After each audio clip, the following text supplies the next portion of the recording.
This is Steve Zeltzer with Workweek and Pacifica, and we've covered the whole attack on media, newspaper workers, the layoffs that have gone on around the United States. And there's a strike wave of workers at Chicago Tribune, many other newspapers around the country, fighting against job cuts, fighting against union busting, really, against these newspaper workers, with the News Guild particularly. And joining us today is Rick Goldsmith. He is the producer, director of a film called Strip for Parts, which is about a company, a hedge company that actually has taken over large numbers of papers and then laid off the newspapers and sold the property for profits. Welcome to our show.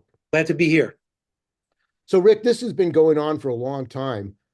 These hedge companies taking over the newspapers. When did it start? And it seems like it's rapidly accelerating.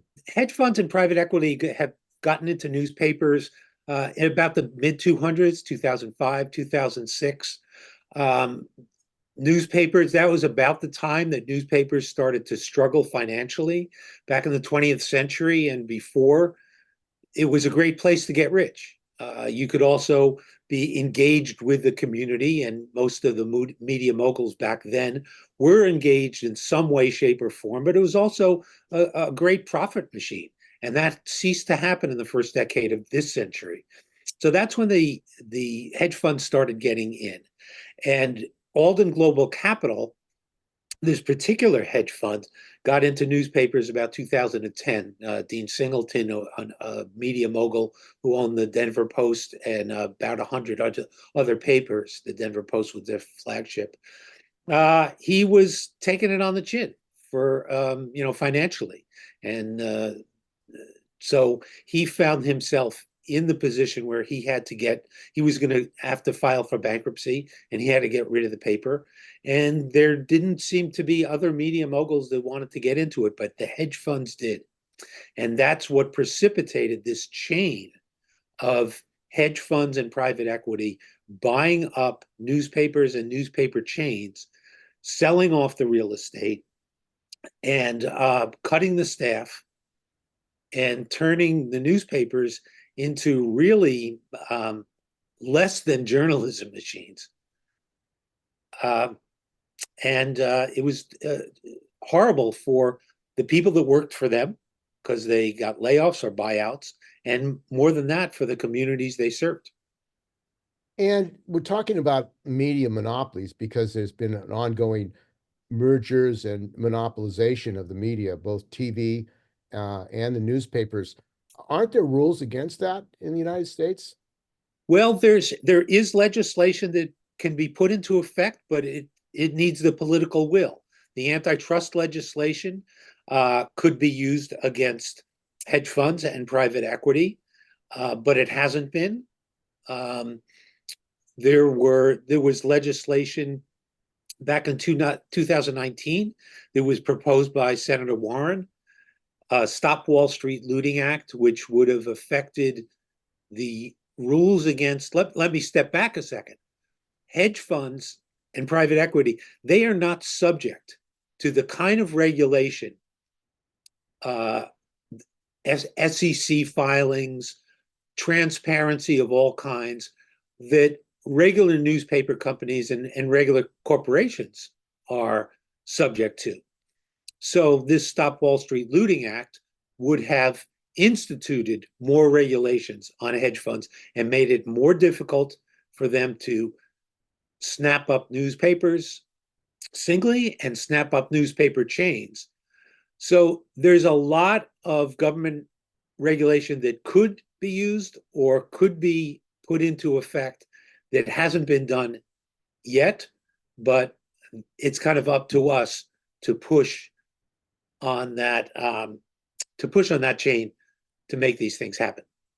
And how many newspapers have been shut down, say, in the last 20 years? And how many reporters have been laid off? Do you have any figures on those? The figures of in the last 20 years, something like 2,000 or 2,500 newspapers have shuttered in the country.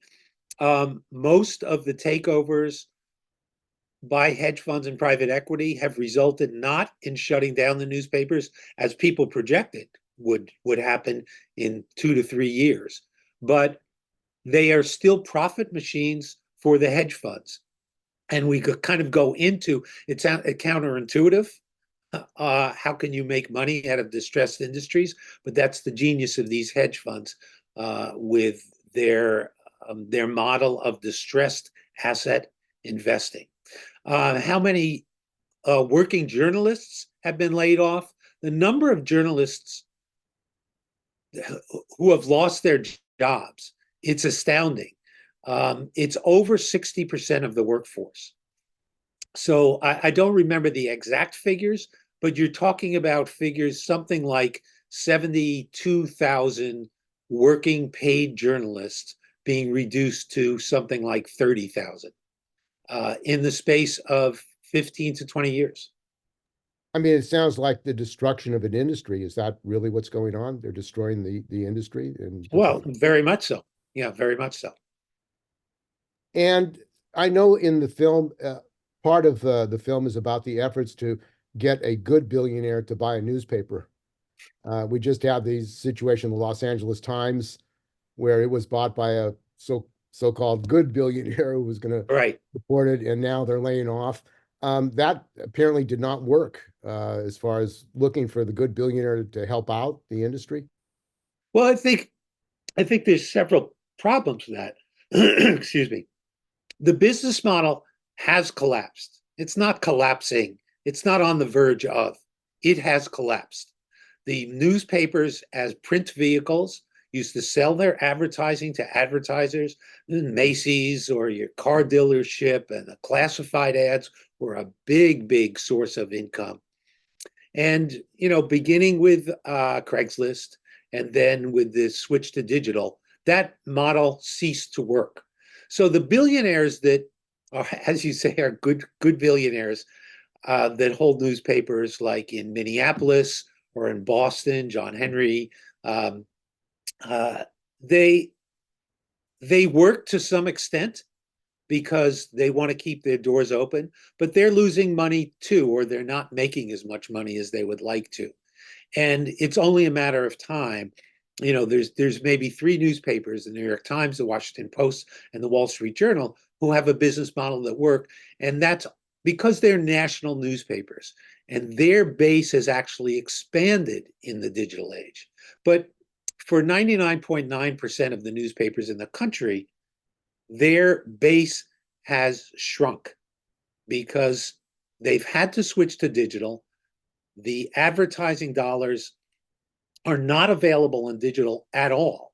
And they're further being gobbled up by Google and Facebook, who have these kind of sweetheart deals. They knew how to manipulate the legislation and so forth to work to their advantage and kind of beat the newspapers out of a certain amount of money. But the business model hasn't really worked. And so to look for a quote unquote good billionaire to run a newspaper is kind of folly to begin with, because it's not something that really works. And in the case of somebody like Patrick Soon-Shiong, who you referred to, who owns the LA Times, I mean, he just laid off 20% of his workforce in the last week or so. And he actually was the largest stockholder in the Tribune Company 3 years ago, 3 years ago, when Alden Global Capital, the hedge fund that we focus on in the film, went after the Tribune Company, Chicago Tribune, New York Daily News, Baltimore Sun, papers like that. And what happened was that because he was such a large stockholder, Patrick Soon-Shiong could have killed the deal by himself, and he chose not to. So to depend on billionaires to save us, to save journalism, which is really a public good, is not really a realistic way to go. And this issue of the right of people to have information, to have news in local communities. I know I've been covering the East Palestine uh, railroad accident and the fact that workers now are running out of health care. A lot of that has not been covered regularly because there's a lack of reporters and corporate media is not interested in covering that. This whole issue of the right of working people, the right of the people of the United States to get information seems to be tied into the fact that the newspapers are being basically destroyed by corporate raiders. Is there a connection? There's an absolute connection. Let's go back a little bit, though. Newspapers, basically, their history of their business model went back to the mid 1800s, and again, they were catering to advertisers, and by extension, they were catering to usually, upper middle class, mostly white clientele that would buy the newspapers. So working people, labor, people of color, poor people, they were not covered well or at all in the newspapers traditionally. I think we started to see that change with maybe an awakening in the late 20th century. And there was a little bit more coverage of labor, and even now. But the reverse trend happened with the layoffs. As newspapers started laying off staff, the labor reporters disappeared.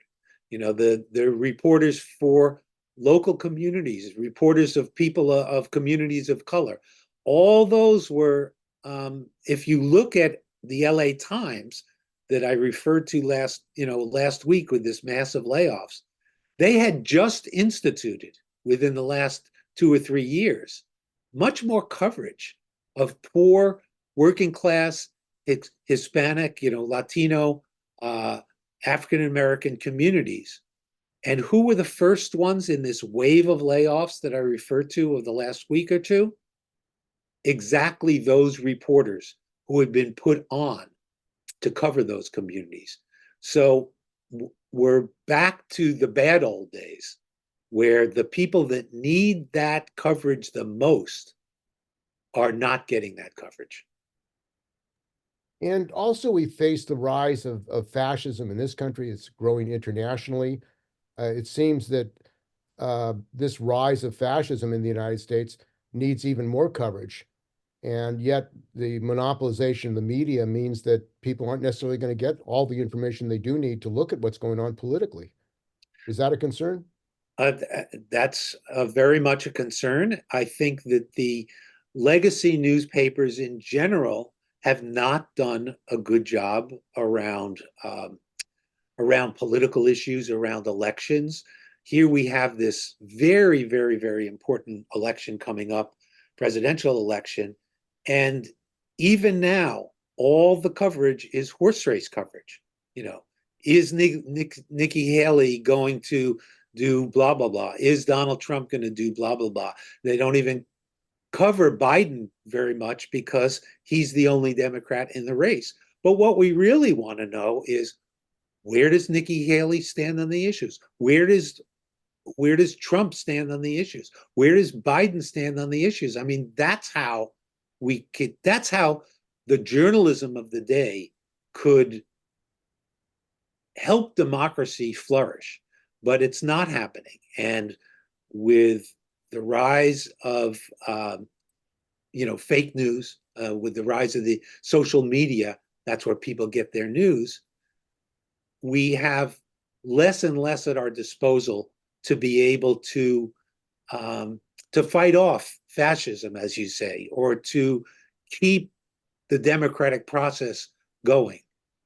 So the crisis of journalism is a crisis in democracy, for sure. And you had a president accuse reporters of being scum. Journalists now have been attacked. A lot of journalists are afraid for their lives. When was the last time that this happened in history? It seems that there's an all-out assault on journalists for even writing about stories of politicians.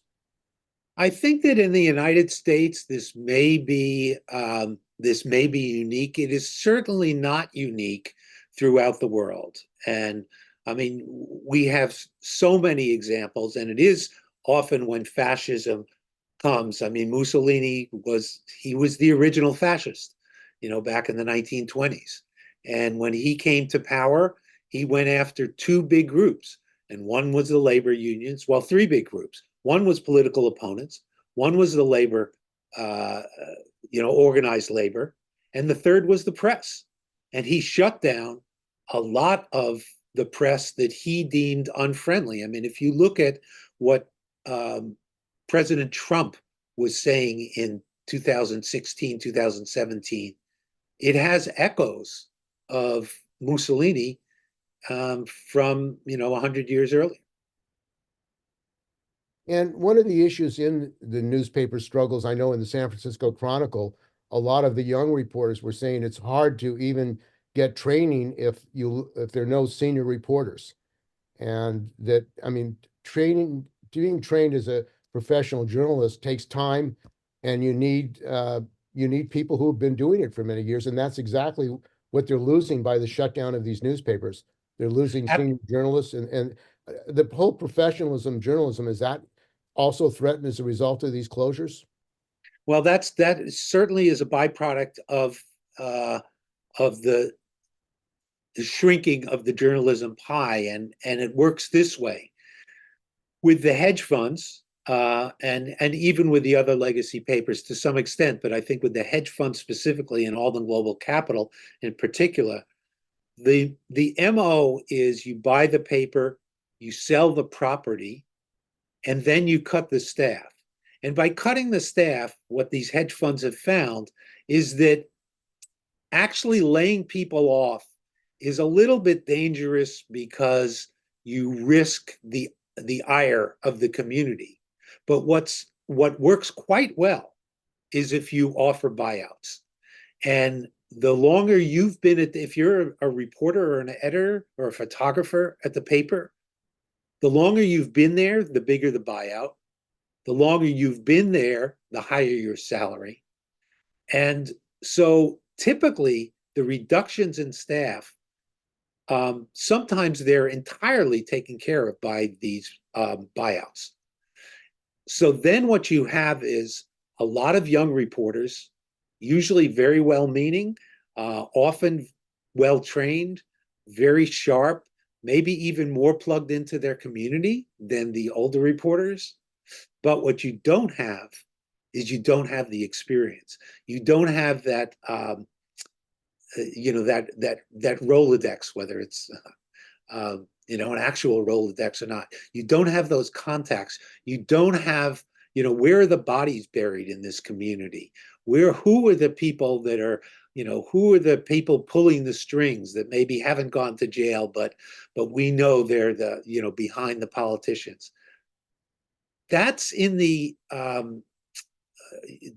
experience of the institute. That's the word I was looking for. That's in the institutional experience of the newspaper and the newspaper workers, and that's another thing that's gone away, which makes everyday mainstream journalism less than vibrant and a big step down from what it used to be.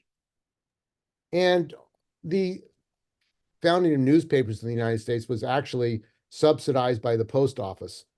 There have been some support for newspapers with the idea that people should have the opportunity to get educated, to have newspapers. The people who are supporting this downsizing say the internet can provide that. You don't need a newspaper. You don't need that institution. What's your argument about that? Well, first of all, I think that in order to have a vibrant industry of anything, and we're talking about the journalism profession. I mean, the newspaper industry was a vehicle for journalism. In order to have that, you need a workforce. And with the reduction of the workforce, you just cannot cover, you can't cover the community. But back to, what you're talking about, the founding fathers, when we won our independence from England and set up this democracy, this republic, people didn't really know how it was going to work. And the founding fathers, to their credit, viewed that if you weren't going to have an informed public that could debate the issues, and have a flourishing of a difference of opinions, the democracy wasn't going to work.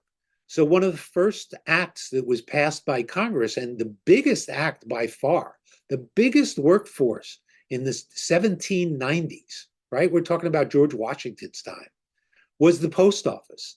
And the Post Office Act of 1792 made it, set up a system of post roads, set up a financial structure so that everybody in the country, and remember, they had to get the newspapers on these roads, so a lot of these roads had to be built. But then the newspapers themselves got cut rate postal rates, or for free, could get to every corner of this country. And that way, regardless of your ability to pay, you had access to the latest news, to the latest opinion, the latest argument about what legislation might come up. And that worked quite well for the next 40 years or so, until this model that I talked about of advertising kind of took over. And that complicated the journalism in the newspapers for the next couple of centuries, until we now have a downslide of the entire structure of newspapers and news organizations, so that that's beginning to collapse as well. And the issue of the newspaper workers running the industry, newspapers running newspapers. El Humanité used to be run by newspaper, the journalist. What do you think about that idea? Because they're actually producing the product, the news, that is then being sold. Well, that's there are 1,000 flowers blooming right now. So all over the country, there are experiments that happen. In our film, the first kind of triggering episode was an editorial that was written by the editorial writer of the Denver Post, criticizing his hedge fund owner. And that set off a wave, a triggering of outrage around the country. It was on the front page of the New York Times and the front page of the Washington Post and Esquire and Huffington Post and everything else.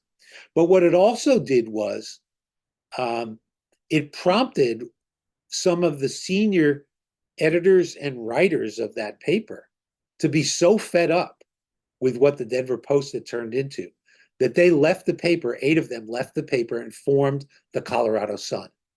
And the whole purpose of that was they had this body of knowledge that between the 8 of them, it's now expanded to 25 or 27 people.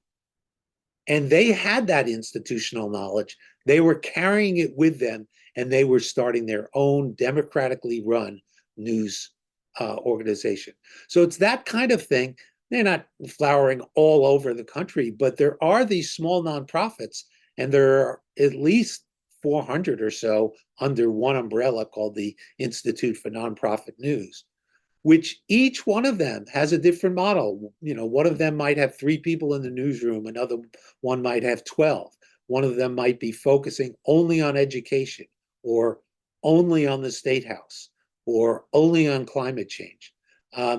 But all around the country, we live in an era where people are trying to figure out what is the next step so that we don't lose journalism, which is under attack. And your film, you're taking it around the country to different cities. What's the response and what's the plan to get this out and to use it to really educate not just people about journalism, but the fact that communities aren't being covered because of what's going on in the newspaper corporate downsizing? We have an impact campaign that is just getting off the ground. This film is very new. We premiered it at a film festival in October, and we've had a half dozen screenings already. We're partnering with a lot of groups who are stakeholders in this issue. None more important than CWA News Guild, which is the union of news workers at many papers, and they've actually been organizing and have gotten many more newspapers under their wing in the last few years. often because of this downsizing. Um, so that's one group. The Institute for Nonprofit News is another group. Journalism schools is another group. There's an umbrella organization called Rebuild Local News, headed by a guy named Steve Waldman, which is kind of another umbrella group. Solutions Journalism. I mean, I could rattle off many, many names. So we are going around community by community. It could be, we're going to be in New York at a couple of journalism schools next month.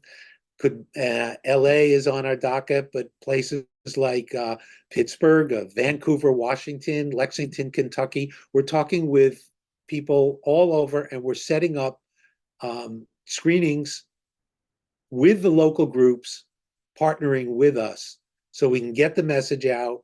We can talk about action plans and get people talking about it, affecting public policy. So this is something that we're just rolling out now and will happen at least over the next year throughout 2024. And how can people find out about the film? Stripped4partsfilm.com. That's our Stripped 4 Parts Film, no gaps, no underlines or anything like that. Stripped4partsfilm.com. That's our website.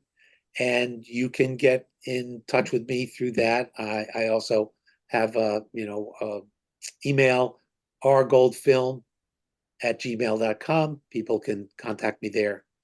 And we want to hear from you, so we can show this all around the country.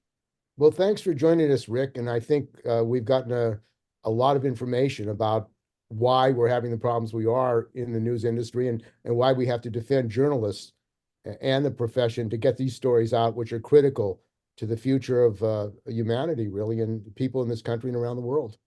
I think there's no issue more important than journalism, because democracy depends on it.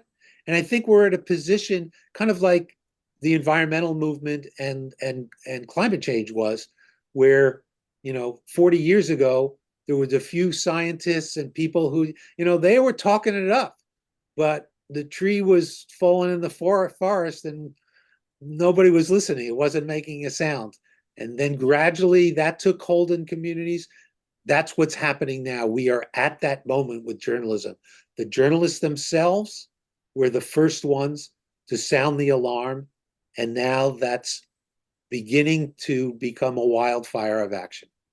Okay, well, thanks again. And I hope every American can see this film. I think it's important to understand what's going on to our news industry. So thanks for joining us. Thanks for having me on, Steve.